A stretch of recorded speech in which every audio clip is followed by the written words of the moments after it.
Team meeting रे team India रो head coach कौन कहते ऋषभ पंत को नहीं आसतु जानिबा।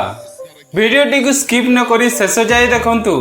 ऋषभ पंत यही एक नाम आज केवल खिलाड़ी नुहे, यह होउछि आशा, आत्मबल और पूर्णजन्मर परिचय।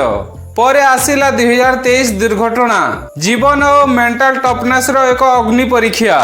केते मास बीतीगला, चेहरा मुक्त लुचिगला, किंतु न रहिले ऋषभ। से मने कले टीम इंडिया आउ एक भूमिका।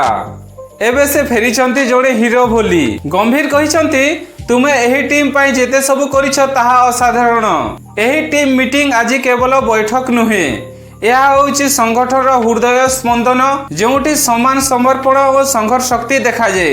ऋषभ पंत आमको शिखाई देले जीवन केते आघात दौथिबो।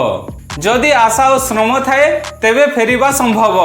वीडियोटी इनफॉर्मेटिव लागिले लाइक करंतु। चैनल रे न आछंती दर्शक बंधु ताहले सब्सक्राइब करी बेल आइकन दबांतु एमिति इनफॉर्मेटिव वीडियो पाइबा पई। धन्यवाद।